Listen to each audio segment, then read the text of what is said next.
How do you control anger? There's two aspects.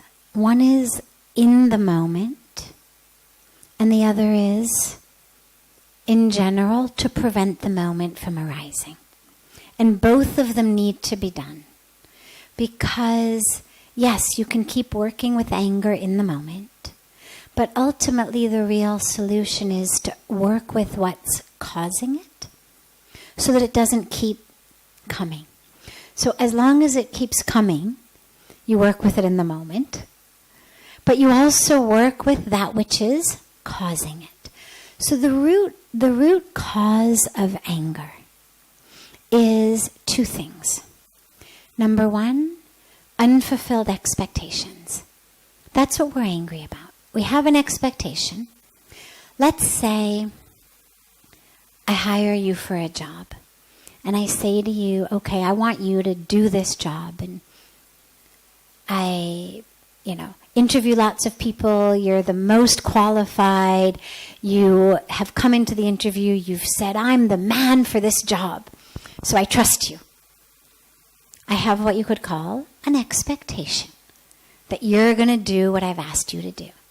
Then you don't do it. I'm furious. Situation one. Why? Because I expected that you would do it. Situation two. I cannot find anybody who's prepared to do this job. I'm in the grocery store buying apples. I see you. I say to you, do you want to make a few quick dollars or a few quick rupees? And you say, oh, not really. And I say, well, come on, anyway. And I force you to do it. And as I describe the job to you, you say, I'm really not the guy for the job. I don't know how to do that. I'm not interested in doing that. And I say, well, that's all right. Just try your best. And now you don't do it. Chances are I'm going to be much less angry in the second situation, simply because I didn't have as much of an expectation. I knew from the beginning, you're not interested. You can't do it. You never promised me that you could. So I have less of a cause of expectation. So anger stems from us having an expectation. We expect that the world and all of the people in it should act in a certain way, namely the way we want them to act. That's the general expectation. People around me will do what I want them to do. Not because I've pushed them into it, not because I've employed them, not because I've paid them, but because it's the right thing to do. See, this is the game that the ego plays. What I want, how I think, is right. I want this because it's right. I'm telling you to do it like that because that's the right way. Very few people have enough insight to say, well, basically you could do it anyway. But I've got this really, sort of pathological attachment to it being done in a specific way.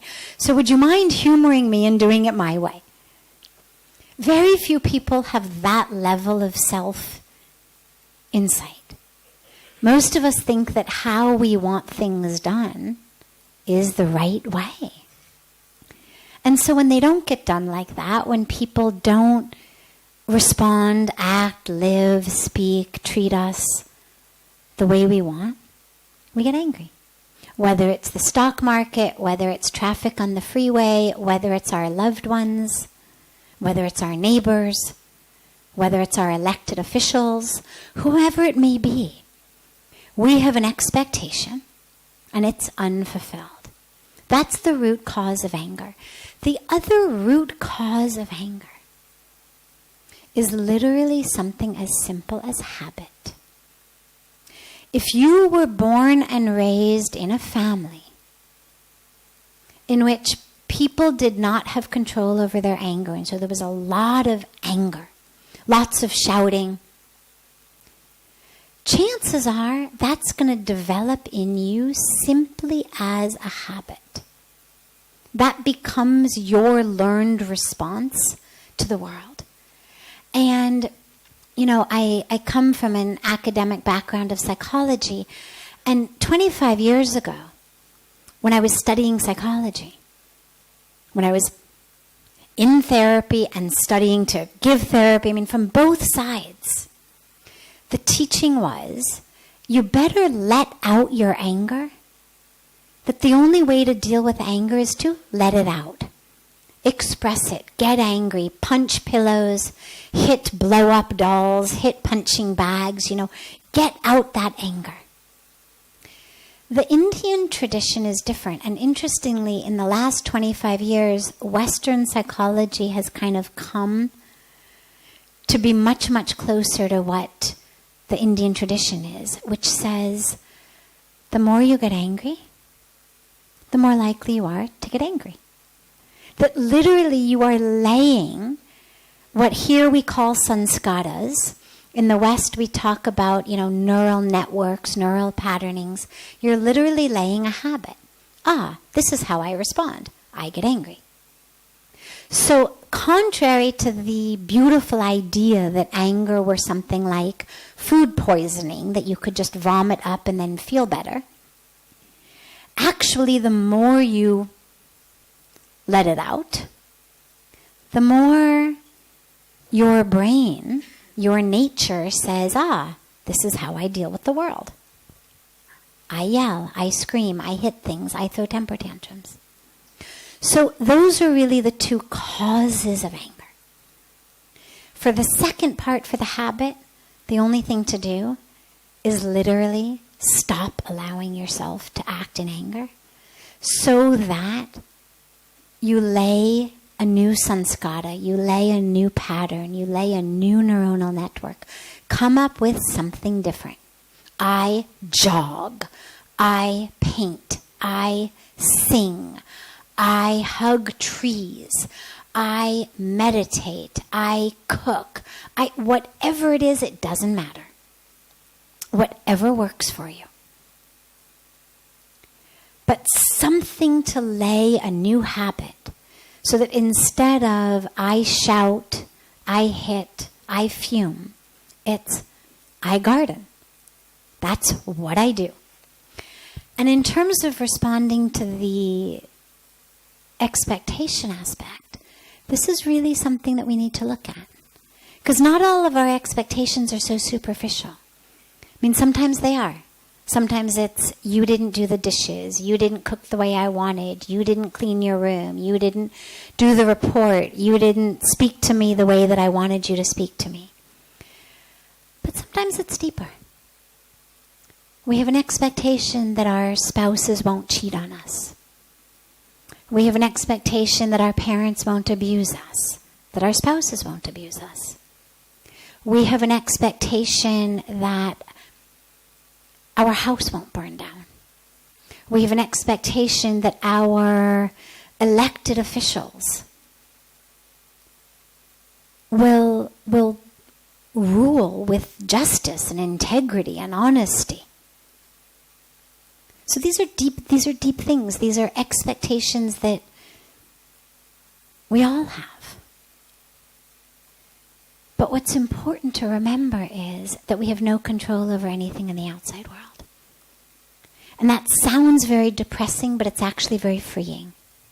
Because it's the myth of having any control that makes me angry when it doesn't happen.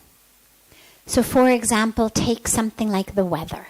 Okay, we all have weather that we prefer. Some people prefer sun, some people prefer clouds and rain, some like the hot, some like the cold. We all have a preference. But very few of us has the delusion that we actually can control the weather. And so for example, if it's too hot and I don't like the heat, I may be uncomfortable, but I'm not going to be angry because I never really expected the weather to do what I want. If I planned a picnic and it rained, I might be disappointed. But again, I'm not going to be furious because I never really believed that my picnic was what determined whether it rained or didn't rain. So the anger that comes from this delusion that we have some level of control of the world around us. And this is the most important thing to give up. You have no control. Not over the people around you, not over the weather, not over the stock market, not over the traffic. The only thing you have control over is your own self. And so if you are dissatisfied, the answer to that dissatisfaction is within. If you are upset, the answer to that upset is within. It doesn't mean that everybody around us does the right things. It doesn't mean that we have to love what everybody does. It doesn't mean we have to say, that was so great, could you just cheat on me again? I loved it so much the first time. But it means that we recognize that the answer to my anger, the answer to my pain, is not in another person, it's in myself. It's how I've responded to what that other person has done. And so how can I let go of these expectations? And that's the work. That's the work, is we let go of them. We may still have a preference, sure. I prefer that, people don't beat each other. I prefer they don't beat me. I prefer that people don't cheat on me or lie to me or steal from me. I have a preference, sure. Like I would prefer the weather to be a little cooler. But I don't expect it to the level where if it doesn't happen, I'm furious. Because I know I don't have any control on the people around me any more than I do on the weather. And so that's sort of an inoculation against anger. If you never really expected somebody to do what you wanted. And it's the last point on this, though, is that doesn't mean that we go into our relationships resigned. Oh, well, I can't trust you because I can't expect that you're going to be loyal. It's not that. It's, I trust you. Even though